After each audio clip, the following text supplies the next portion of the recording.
IHP Média, la chaîne qui vous édifie. Et s'il trouve aussi la main de Dieu là-bas, il n'y a pas de problème. Alors, problème, M. Zali, quelle est la différence? Oui.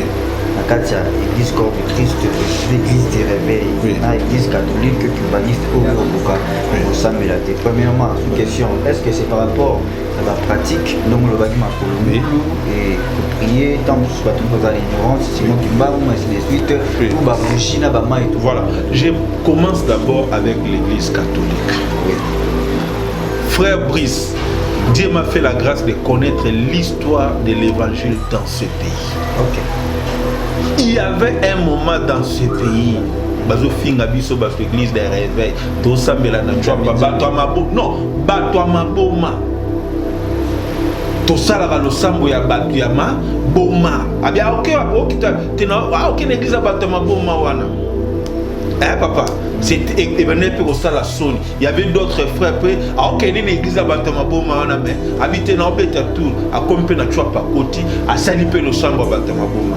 Frère Brice Yebisanga lelo na oleka devant une église catholique. Na okibi on peut commencer à prier à Batoamaboma.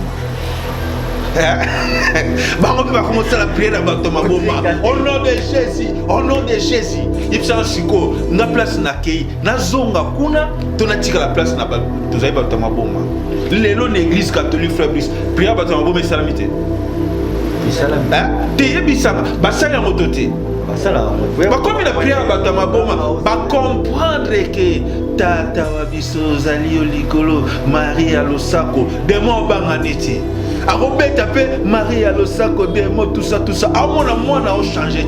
Mais quand on a vu au nom puissant de Jésus, à mon transformation. N'habitez sur dans la Samomoro contre l'élo, église catholique, endimi, prière à Batoamaboma. Prière au nom de Jésus-Christ. C'est que nous avons impacté. Ça, c'est d'abord le premier point. Nanaye, la Bible. Zamba Zopé Moïse Mibeko. Vous n'aurez pas d'image taillée devant moi. Beaucoup qui caricaturent Nzambete, Ozumwe Keko, Boy Nzambe na kena kute sikamoro ba caricaturé Nzambe, frère Brice Bisanga Navanda. Navanda yo ebisanga pona sambele sengeli naza na bougie nazomi kuta na zambe sika somba bougie zate na obele la Nzambe wana te. Mais on m'a dit dans Jérémie 33 verset 30, invoque moi je ferai quoi, je te répondrai. Babi pelisa bougie te sala nini te na moni place ezopesa nga facilité. Frère Brice, na 2h du matin l'enfant malade j'invoque la puissance moi na yoki bien yebisanga la kende na yebi esika na tchema. Je suis ancien de l'église. Il y a des gens malades que Dieu a guéri à travers ma prière. Est-ce que n'a commis Zambé? Elle a commis Jésus? Non. Lelo Oyo, on va même plus loin pour prendre le prophète Simon Kimba, on va comparer à Jésus-Christ. Mais il y a une seule différence. On a l'ina martelé. Lelo Oyo, on sait que notre bien-aimé Kimba a Koufa à Kena Libela. Mais Jésus-Christ, il est vivant aujourd'hui et est éternellement. Que je croie à celui qui est vivant ou je crois à un Dieu qui est déjà mort. Mon différence. Donc c'est un peu cela. Mais si je dois me fier à l'histoire au Bazopé Sanga, j'ai beaucoup de respect à l'égard de cet homme de Dieu. C'est un serviteur de Dieu qui a servi Dieu et que Dieu a utilisé puissamment. Gloire à Dieu. Je dis par rapport à l'histoire parce que je ne l'avais pas vécu. Les leçons par exemple sur Nzel Aïdina Bala, j'ai quelque chose à dire parce que j'ai eu le temps de le serrer la main, j'ai eu le temps de l'écouter et j'ai compris. Et Seigneur Likoloba Makam Oyo, Monina Oyoki, Yango apôtre Paul Azoye Bisabayi. Ce ne sont pas des choses imaginaires, ce ne sont pas des choses historiques, c'est ce que nos mains ont touché, nos yeux ont vu, nos oreilles ont entendu. Tu comprends un peu? J'ai beaucoup d'estime, beaucoup de respect à cet homme de Dieu. En tant qu'homme de Dieu, c'est un prophète de Dieu. Voilà. C'est un homme de Dieu que Dieu a utilisé de par l'histoire. De par l'histoire, Dieu l'a utilisé puissamment. Et je crois à ce mystère-là, à son ministère. Et je pense que Dieu peut faire encore d'autres choses. Mais je ne sais pas s'il y a des gens qui prennent sa vie pour en faire toute une doctrine. Là, je ne suis pas d'accord. IHP Média, la chaîne qui vous édifie.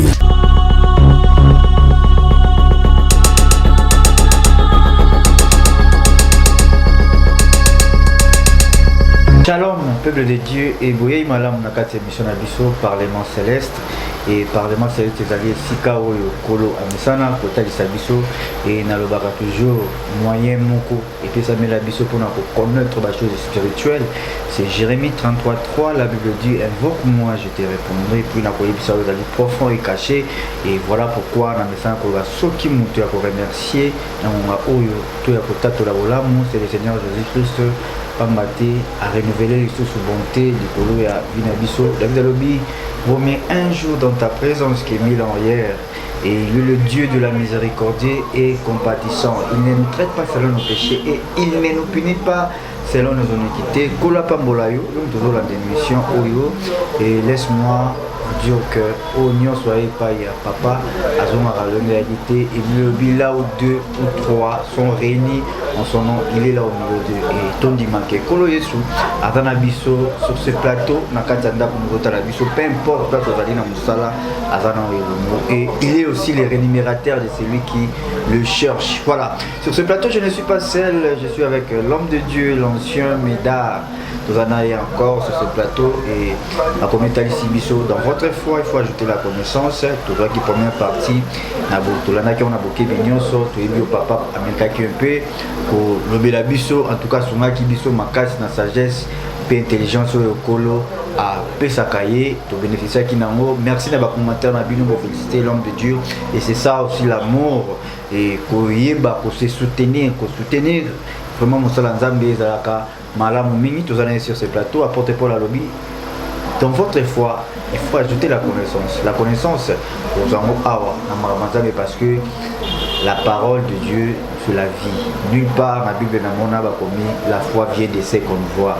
Mais la Bible nous dit la foi vient de ce qu'on attend. Or, ce qu'on attend, c'est la parole de Dieu. Je dis, beauté mon salam zambé. Beauté de Cobris. Voilà, balancer bateau d'Andayo, toujours de partout. Avant d'appeler ça, nous avons débuté dans le Sambo.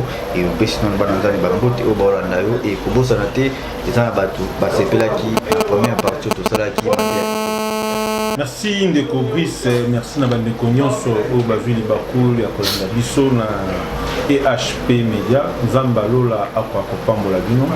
Merci na ba commentaire na bino. Si vous reconnaissez à moi grâce au Nzamba Pesibiso, c'est juste une grâce pour que tu partages à mon église corps du Christ pour nous édifier. Bandeko nyonso ba mi pese pa ina kolo ba comprendre pourquoi ba e pa ina Nzambe na pamboli bandeko nyonso o ba encourager kibiso à travers ba commentaires, à travers ba encouragement, je crois, et zo ko encourager biso davantage pour que tu continues ko cha à disposition à l'église grâce aux Zambé à PCBisso. Nous n'allons pas dire que nous sommes plus que les autres, c'est juste une petite grâce aux Zambé à PCBisso, tout le baka la vérité. Et toute personne au hasard avisé, il peut juste dire seulement la vérité et rien que la vérité. Nous sommes là pour vous édifier. Merci partout dans le monde, les besoins de Bisso, Zambalola, Apambola.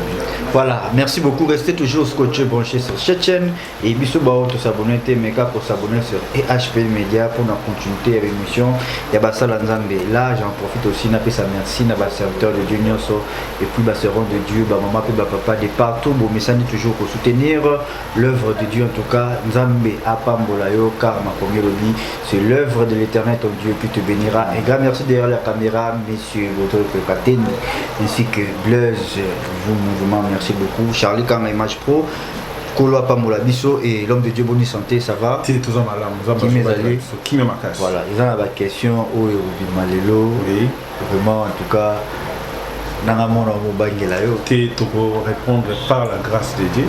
Et je crois que ce qui nous embête, nous sommes tous à Bassal Naé, à Pesabisopé Providence pour que tout va parler selon sa parole. Merci beaucoup. Il y a un monsieur, paix à son âme, Martin Luther King, à ABC Bisso, à Robin Abisso, Soki Nakata Mboka. Mboka, ils ont marché bien. Église. Ils ont la capacité à proposer sa solution à Mambo, ils ont marché, ils ont la solution à monter.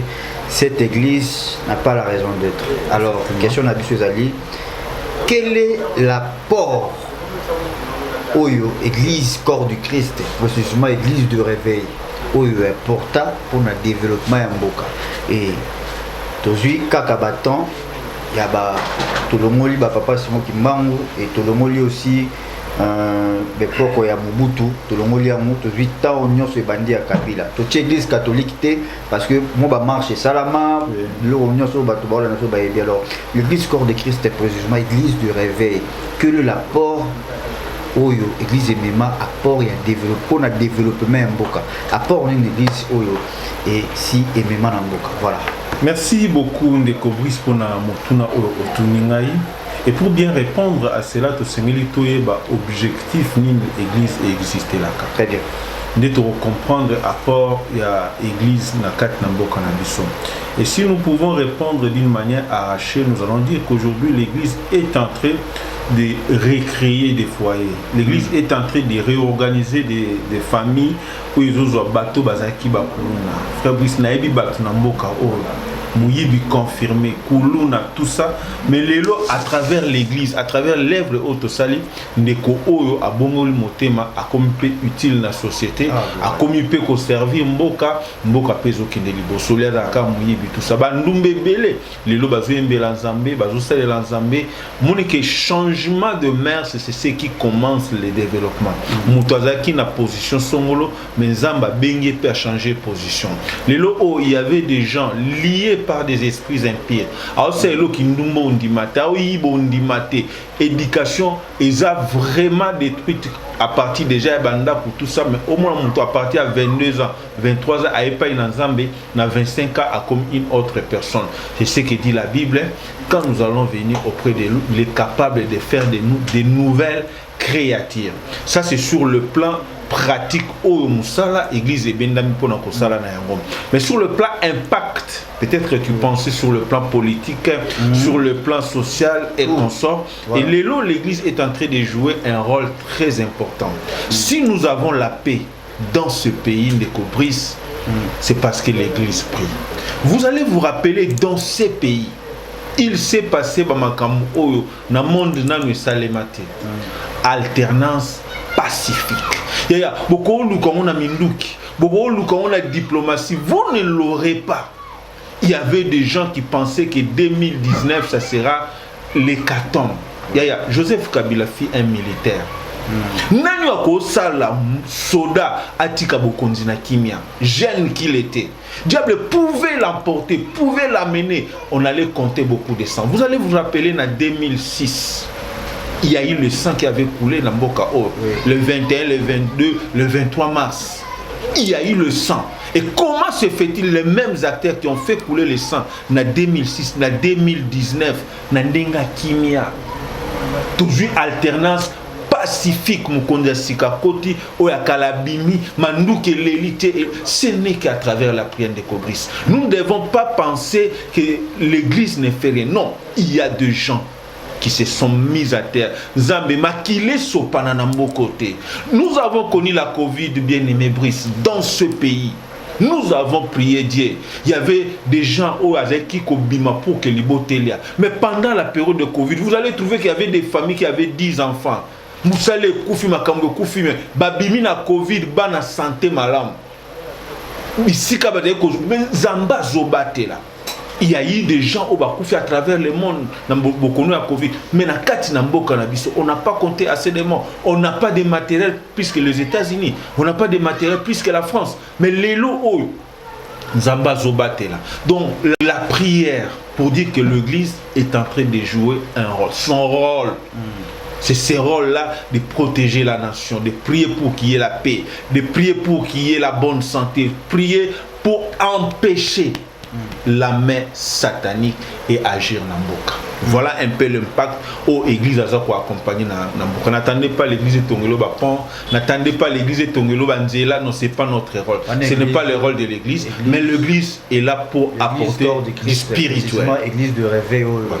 Voilà. Mais est-ce que le l'ancien Médard a pour le m'appeler l'église de réveil et il y a qui semble l'église kimbaniste et catholique? Tenga penana kimbangiste na okendete na catholique pe na okendete. Pourquoi? Parce que selon je suis un ancien de l'église. Oui. Un ancien foyer de Sikani na Tchemakolo. Tita Onazaki, jeune na Ekodim, na vu qu'à position te, na commis jeune église, na vu qu'à position te chantre, lelo un ancien de Sikani na Tchemakolo. C'est pas chrétien qui maniste, chrétien catholique. Bon, il y a des nuances, hein? Il y a des nuances dans l'église wana au bazan na lolenge ba on bazo comprendre la parole de Dieu. Au bazan na lolenge au ba on batambolaka, hein? Notamment kotika la makolongulu, croire à une personne, prier, hein? Honorer une personne, non. Moi je ne peux pas le faire. Je n'ai qu'une seule personne à honorer, c'est celui qui s'était sacrifié sur la croix de Golgotha. C'est ça, Jésus là n'a pas croire. Vous comprenez? Les frères plus au Coloba que Jésus, oui, Jésus. Ce qui était très grave, le loco qui tapé dans le ne peut combattre Jésus. Mais est-ce que Aïebi conformément Jésus tel qu'on lui a enseigné la parole, a tangipé la parole et dit à Kouti que non, c'est ça la voie que je suis en train de suivre. Ça sera une utopie pour moi qui est ancien de l'église de l'eau. Naïe bateke et si qu'on a nyatima kolonangande sengeli. Donc on m'a battu belé na kobunga. Donc je suis sûr et certain, modèle au nazo sambela, nzambo nazo ndimela, azan zambe ya solo. Frère, ce n'est pas seulement qu'on dit mayango, nous avons vu des choses. Mutupenda boué, presque à Koufa, nous avons prié au nom de Jésus-Christ. Nous avons vu des gens malades. Nous prions au nom de Jésus-Christ impacté Moutazongi na bon oiseau vivre. Je vais te donner un exemple, frère Brice. Je suis allé ici dans l'hôpital à Kalembele, mais mon enfant était cruellement malade. Na commis à cinq examens, on sauve à cinq qui tout ça. Et il avait permis qu'il y ait des moyens. Toké tiba moyen et c'est limité. Au senti pendant que mbongo hein et souki. Na tout na docteur est-ce que tu as un examen mususu ba ko te tika na mutu na vendre kimia lobina raison. Na comprendre que mbongo et souki et nous sommes allés vers ce Jésus-Christ. Nous lui avons posé la question. Il nous a répondu bikinde bimisa moi dans l'hôpital. Frère Brice na bimisa moi na Kalembele me batu bazo zomelanga. Ndoke akene bembelanda ko ngabi bino bozolo ba ebebe me mutu ayebisinga na bimisa ye. Ayebisinga la sanini na bimisa. Aujourd'hui ce garçon a 22 ans.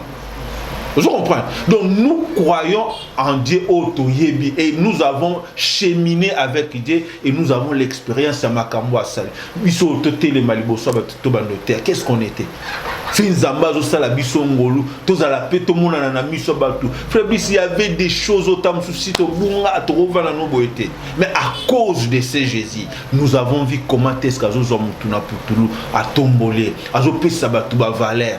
Azolo la batuna mignololo mutazaki tourmenté par des esprits impies au monde mutazongi normal azongi na état normal yebisanga médecine ne ko salam ngangani na ko salango il est le divin médecin. Voilà donc na yebi nzambe ni oyo na simbi. C'est à ce niveau là batebele bazo tepa tantôt monier coup de gauche tantôt non. Bible bisna biso que votre foi ne se trouble pas. Yebe son monique place aux alliés. Nzamba reste là-bas.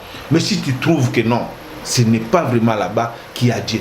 Quand Zambé, pour vous aider, nous on lobby l'église, je n'aimerais vraiment pas que n'akota na ba polémique na bango. Si croit oui, si croit na ba église wana, tant pis. Et s'il trouve aussi la main de Dieu là-bas, il n'y a pas de problème. Alors, problème monsieur Zali, quelle est la différence? Oui. Na kati ya église corps de Christ, l'église du réveil, na église catholique cubaniste au Yokoka, au Sambela. Premièrement, sous question, est-ce que c'est par rapport à la pratique, donc le bagima kolomulu et pour prier, tant que vous avez l'ignorance, c'est moi qui m'bam, ainsi de suite, tout ba bougie na ba ma et tout. Voilà. Je commence d'abord avec l'église catholique. Oui. Frère Brice, Dieu m'a fait la grâce de connaître l'histoire de l'évangile dans ce pays. Ok. Il y avait un moment dans ce pays, l'église des réveils, non, Batouamaboma. Tosalara lo sambo ya Batuyama, Boma. Ah bien, ok, l'église à Batouamaboma wana. Hein, papa? C'était il y avait d'autres frères. Ah, ok, l'église à Batamaboma, mais habité dans Betatou, à Compé na Chouapa Koti, à Salipé le Sambo Batamaboma. Frère Brice Yemisanga Lelo. Non, les cas devant une église catholique. On peut commencer à prier à Batamaboma. Bango va commencer la prière à Batoma Boma. Au nom de Jésus, au nom de Jésus. Il y a Siko, na place na kei, na zonga kuna, tonatika la place na Tozai Batoma Boma. Lelo l'église catholique frère Brice, prière Batoma Boma et salamité. Et salamité. Te yebisanga, basala ngotote. Basala ngotote. Ba comme la prière Batoma Boma, ba comprendre que Tata Wabiso Zali Olikolo, Marie Alosako, des mots banganiti. Arobeta pe Marie Alosako, des mots tout ça. A moi na changé te. Mais quand on a vu au nom puissant de Jésus, a mon transformation. N'habitez sur les sangs mourants contredire. L'élo, église catholique, endimi prière à Batama Boma. Prière au nom de Jésus-Christ. Bandimi yango. C'est que nous avons impacté. Ça c'est d'abord le premier point. Nanaye na Bible. Zamba zopé sa Moïse Mibeko. Abi vous n'aurez pas d'image taillée devant moi. Bokoki ko caricaturer Nzambe te ozumwe keko boy Nzambe na yo. Na ke na kute sika moko ba caricaturer Nzambe. Frère Brice bisanga na vanda. Na vanda yo ebisinga pona sambele sengeli naza na bougie nazomi kuta na Nzambe sika osomba bougie zate na obelela Nzambe wana te. Mais on m'a dit dans Jérémie 33 verset 30, invoque moi je ferai quoi, je te répondrai. Babi pelisa bougité sala nini te na moni place les opé sanga facilité. Frère Brice na 2h du matin l'enfant malade j'invoque la puissance moi na yo ki bien yebi sanga la kende na yebi esika na tchema kolo. Je suis ancien de l'église faut na yebi esika na nyati mon frère Brice à un certain âge il faut yeba makamno ça. C'est ça.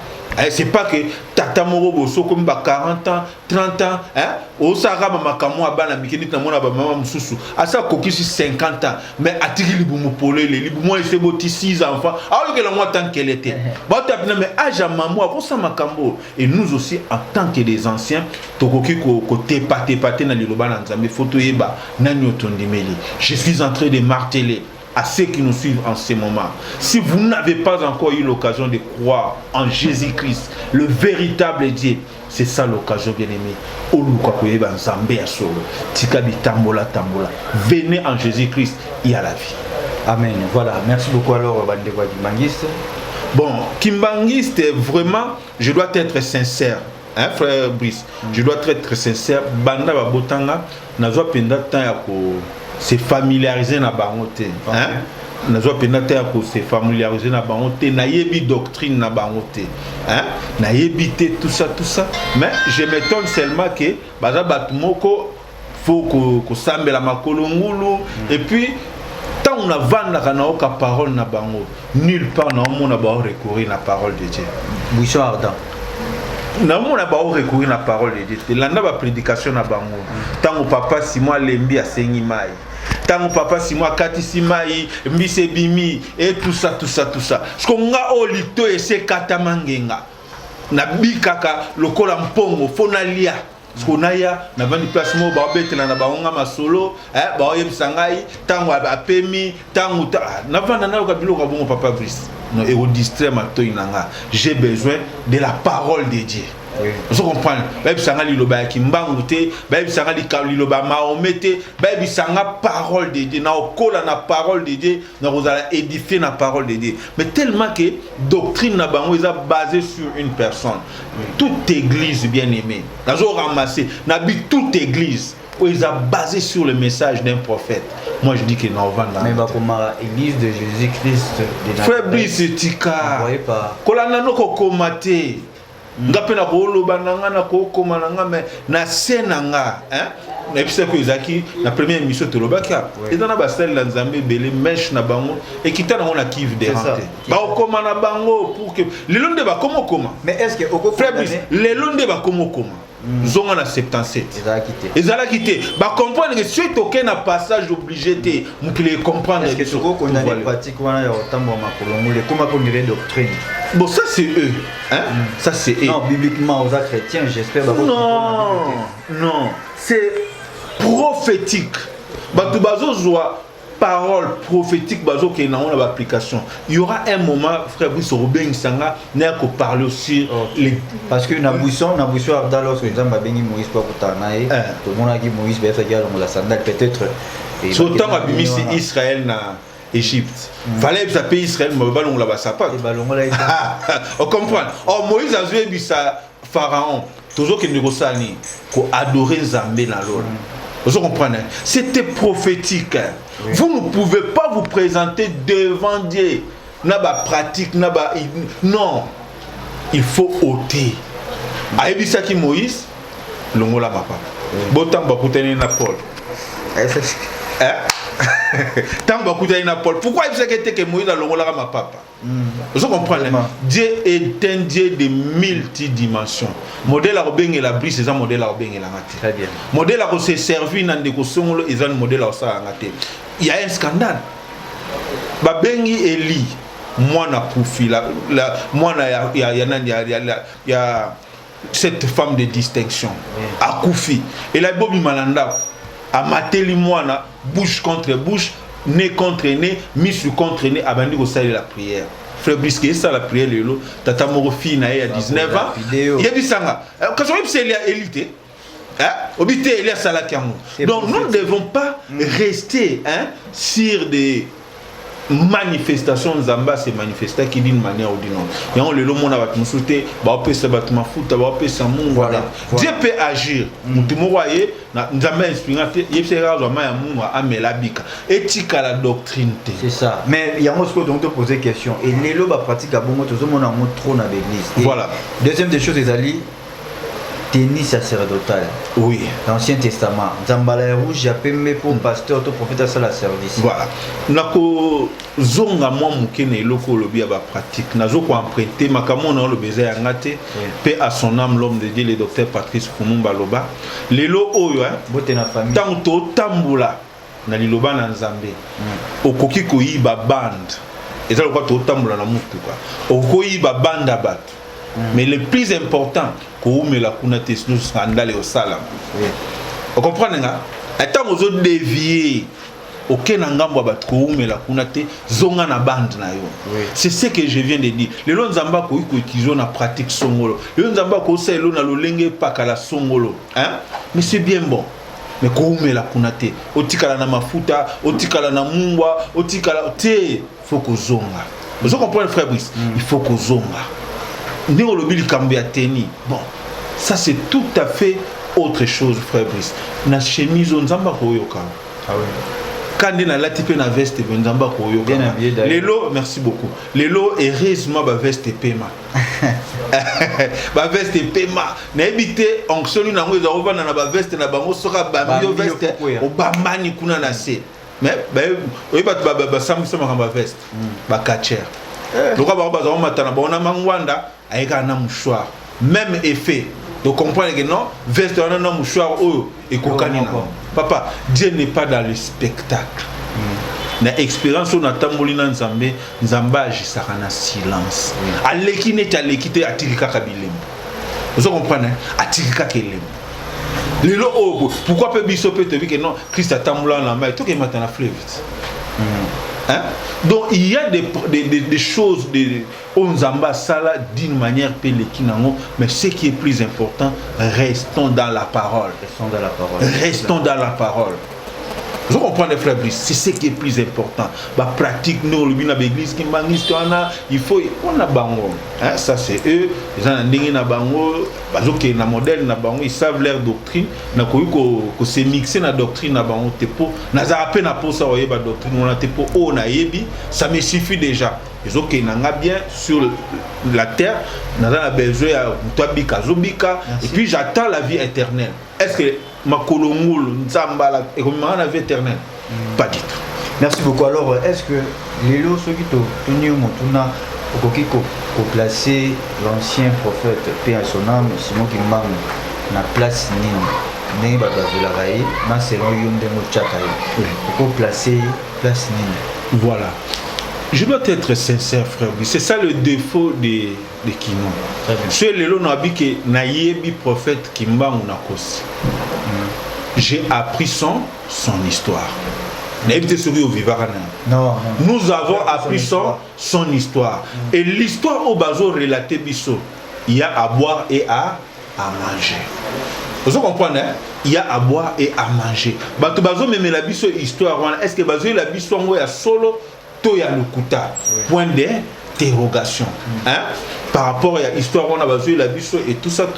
Et si je dois me fier à l'histoire au bazo talisa biso, je dois comprendre que c'est quelqu'un avec qui Dieu avait marché. Dieu l'avait conduit à tel point qu'il a accompagné dans les prodiges, dans les miracles. De la même manière, il peut aussi le faire aujourd'hui avec Ndeko Brice.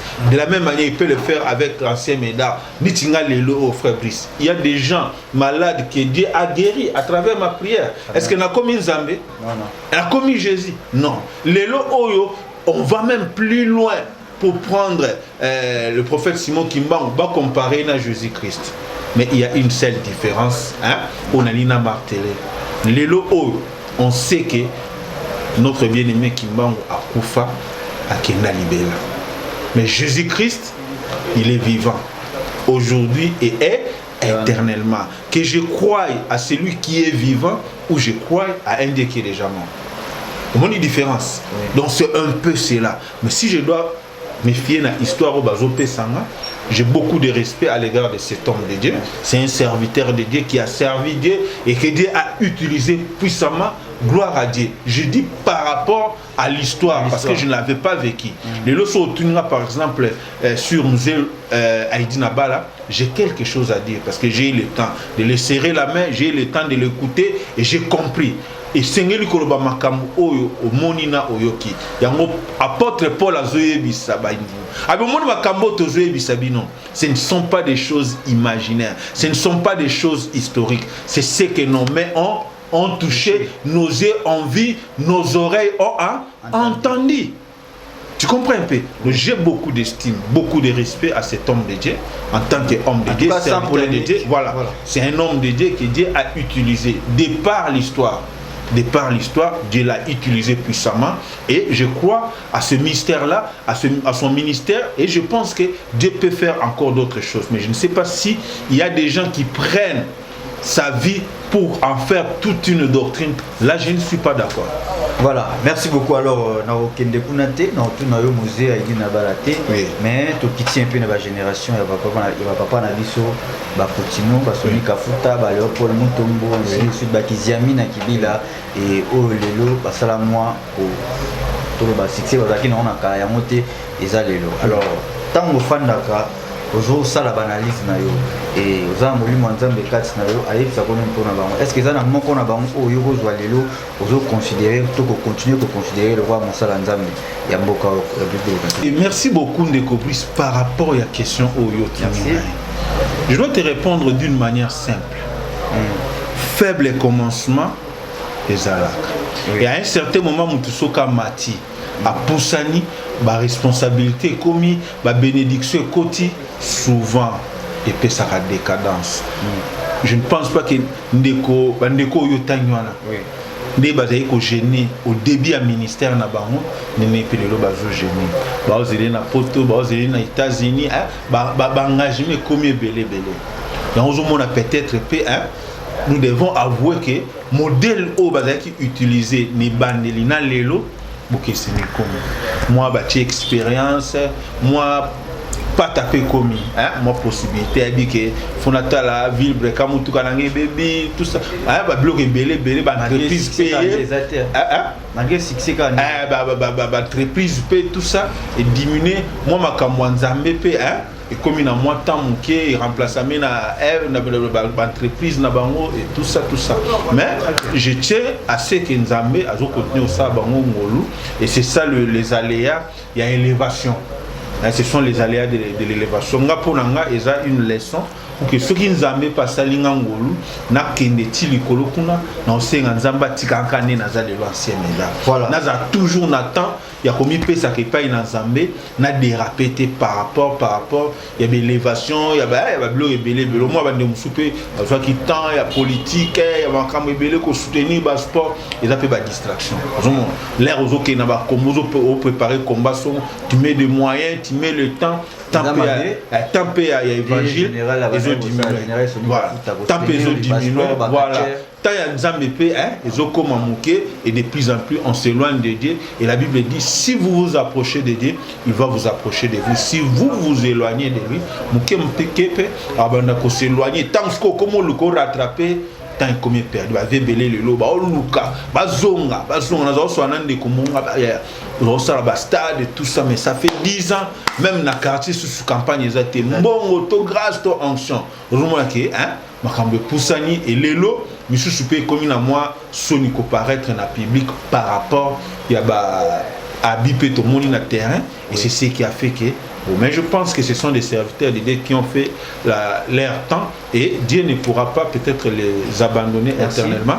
Il y aura un moment qu'ils pourront peut-être se ressaisir et revenir au bon sens. Merci beaucoup, mais parmi les gens qui ont été la matière, non à terre bientôt, aujourd'hui le roi, moi mentor, moi exemplaire, mon Nabandeko nyonso bazaki élevé. Léopold Mutombo, Tobanina Kiziamina, Tobanina Coutinho Fernando, Toji Basoni Kafuta, à l'époque. Nazo répondre avec beaucoup de sincérité. Ok. Frère Brice, je faisais des gants à l'église les dimanches. Des gants. L'église. Na dimanche. Na ola na maté à des gants. Na landi na tongo, na landi na pokwa. Na tongo, il y avait 2 personnes où on a raté matin à Bangote. D'abord l'apôtre Jean-Célestin Goïmaya. Oui. Na landi na tongo, si c'est pas lui, c'est le bishop Ejibaya Mapi. Ok. Un grand leader avec une langue tellement brillante. À côté aux 4 heures dit-on l'invité. Imaginez-vous, notre la maté à la tongo, 15 heures. Na kena veni mavon. Papa Oyomokuna. Il y a un endroit où il prédication n'a été. Il vous prêchez la parole, vous n'avez pas d'idée. Nazo Lobango, sincèrement. Donc Nazo Kendeko Sala Degon. Allez, n'habitez le lot, n'a pas sa parole. Bon, au côté d'une église n'a pas, mais n'a pas quoi peut sauter côté église mon fou. Donc na landi koto. En plus de cela, nous avons l'apôtre Léopold Mutombo Kalon. C'est quelqu'un ceux qui l'ont dit qui a terre na kosi. Oui. Et paix à son âme, le docteur Patrice Fumumba, ce sont des gens où on a s'inspiré sans pour autant oublier musée. Sans pour autant oublier musée, ce sont bateaux où inspirés. Les lots. Mais justement, baza vivante. N'est-il les lots? Est-ce qu'on continuera toujours? Frère Bis, Nazo et Bisso, sincèrement. La parole de Dieu est en train de s'accomplir. Dans les derniers jours, Batuba okoma koluka parole ezomona ti. Na koma na apena na ke église moko conférence na bana mitu na yela ki du début jusqu'à la fin na yoki na masapo. Papa na yoki liloba lelo na Kishasa na rovanda pe na ba télévision na landa na peut bato ba na su ba mona na compte aux sincère toujours na zolo balikamba solo au vandi penza ba bengio archibishop nini na landa na no archibishop parole de Dieu. Frère biso ba format biso na liloba obando ka parole de Dieu de liloba wani ya te l'église à liloba te na parole obandi ko landa prédication de 17h à minuit tozali na ndeko moko na ngiringira apôtre Manyang ya de 17h à minuit donc comme 23h beaucoup comprendre que non c'est pour libérer ba ko ta insécurité bazonga quand même nda ba kati prédication ba tu ba baé. Vous comprenez? Aujourd'hui, apôtre Jean-Célestin Goïman a été de 15h à 22h. Bon, l'imité. Mais l'élo, il suffit qu'à Moutabani au moins à Katanikaka.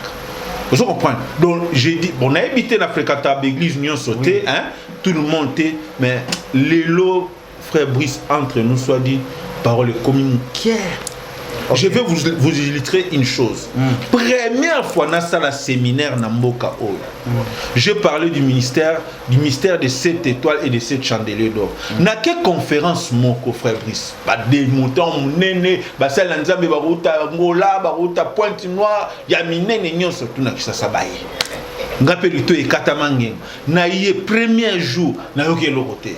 Ba betela ba mystère à manteau, ba bloko moko okut no exact un impact. Deuxième jour na yé et le côté tant on a ozonga na tuni nzambe. Kapi papa. Pourquoi permettre bateau oh babenga maba minene tout ça ba titre belé mais au pesi ba mo lilobate. Et Dieu me dit une chose. Mais ce qui bino on a pesi liloba bolinko lobate. Botika bango balo. Ah c'est que Dieu m'a donné la parole. Na tuni nzambe. Mais na koloba ni ngano na sala séminaire te. C'est en ces moments-là Dieu me donne ces séminaires-là, le mystère de cette chandelier et de cette étoile. Ce qui est important, bien aimé, c'est comprendre la parole de Dieu. Et c'est ce qui est plus important. Voilà, merci beaucoup et je pense que nous sommes arrivés déjà presque à la fin de cette émission et tout ce qui est une question mon émission n'a toujours continué contre ni à temps aux deuxième partie, troisième partie toujours à la prochaine église Lelo Ezawapi. Donc titre et émission n'a plus un mot comme thème église Ezawapi. Bien aimé de le Seigneur. Alors et question un peu sur les alliés Branham, Branham Azol Balobi. Si Dieu alingi amema mosala nzambe moko likolo, si Dieu a amené quelqu'un à la grandeur, la première des choses, il faut banako transformer motema na ye. Et ndenge to mona Bible David azosenga nzambe, ah mon Dieu crée à moi un cœur pur, un cœur obéissant, un cœur engagé, un cœur recréé. Alors lelo tozomona basala nzambo bayebana tote kotanga bakombo. Et na sena bango bazape na bancien bazape na bakambio bakamba pe ligomba mais bazan ndenge mote équilibre bazan ndenge mote oh wana malobi so nzamba pambolio il faut on va ya bénédiction on a ba ko memana et le moti na lignée c'est alors lelo c'est au contraire yoko lobani. C'est ce qui est répondu dans Acte 2, à partir déjà verset 29-30, nous comprenons ce qu'a été l'Église. La Bible dit ceci, l'Église primitive, au sein d'elle, il n'y avait pas d'indigents. Personne ne disait que ces biens lui appartenaient à lui seul. Ne loko oyo ebomaka nani anani ana safir. Loko la bango bazali ko bénéficier na ba bien oyo batu bazoya na on église, bango siko balingi ba bomba oya bango. Et c'est ce qui les a tués. Donc, l'élo, je ne vois pas un pasteur Oyarobaki, Nyonso Yazanango l'élo, à ceux qui ont qu'en église. Il faut savoir partager les biens. Yoka kate, Yonem Touzan a besoin de 50 voitures, autant, et à côté de cela, comment va que ça peut basse. Vous comprenez, frère? Tellement il va monter. Moi, c'est un ancien Oyo, moi, c'est un frère Oyo, on commence. L'égoïsme continue à Katia Église. Nous allons comprendre que ce sont des loups ravisseurs. Le Senzamba paye $10 000. Nous avons fait frère Bissazan à chemise. Nous avons fait frère Bissazan à sapat. Nous avons fait sapat.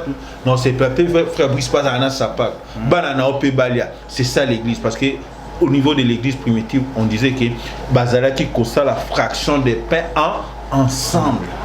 Personne ne disait que le bien lui appartenait à lui seul. Mais les locaux, vous allez même voir des églises qui appartiennent à pasteur. À Koufi Lelo, il faut dire que moi, pour que nous pas moi, et tika la yabango. Zela frère Bismiko le belé toya ba procès au bimana ba tribunal à nimte ba ote église mon a succession. Ils avaient dans église des arrêts à famille. Voilà, merci, nous sommes arrivés à la fin de cette émission. Et quant à moi, je dis un grand merci à vous tous de nous avoir suivis. C'était bel et bien votre humble serviteur, Monsieur Médard. Son numéro est juste affiché. Quand vous en avez besoin, il y a prière, n'hésitez pas. Dieu fait toujours. Et le numéro est affiché. On a écrit l'ancien Médard. Ils ont contacté l'homme de Dieu des Chroniques 20. La Bible dit confiez à l'Éternel, vous serez affermis. Mais à mes serviteurs, je résurerai. Et on dit cette fois-ci, Zambé, Azan a besoin d'un vrai adorateur. C'est lui qui a le peur en esprit et en vérité. Cela veut dire qu'on a besoin d'un vrai homme de Dieu. Pour la disponibilité, la Bible dit vaut mieux la fin d'une chose que son commencement. Je dis un grand merci à l'équipe technique Mobimbalo. Nous avons pas déjà dans Souka. Il y a mon collègue mais continuité dans moi. Nous allons voir la prochaine. Alors, on a évité ce logo et puis au Kambabiso dans le sommet. Bon, on va seulement prier pour le peuple de Dieu tellement qu'il est l'équipe. Kolon Zambé Nabika moi Zambé Nanguya. Tout l'équipe baninga te tout l'équipe a soutenu kolo. Tout l'équipe a toka bola maloba na yo. Yawe tozaba tout temps sous souper bon moto kotaki. tika ete olongola ya bomoto okomisa ya bonzambe pa ya otindela kiba monzambe soko ndima kibiso na bitando bikele leza ki po édifier peuple o tika tende ko moko na moko ala nibiso na tango onkolo afongola maele na ye afongola boyebi na ye au travers liloba o aoti koyoka s'il y a des gens nzambe o baza accablés par des problèmes par des tourments maladies situations difficiles le kola landi biso le kola tali biso le koba mona nzambe na proclamer délivrance na proclamer solution et cela au nom puissant de Jésus-Christ kimia esengo ekotana mitema na bango posa mitema na bango ekomela bango to bondili boyo na kombo na Yesu azanzambe pe mobix na biso amen amen. Merci baba soyez sa unité, à la prochaine. IHP Media, la chaîne qui vous édifie.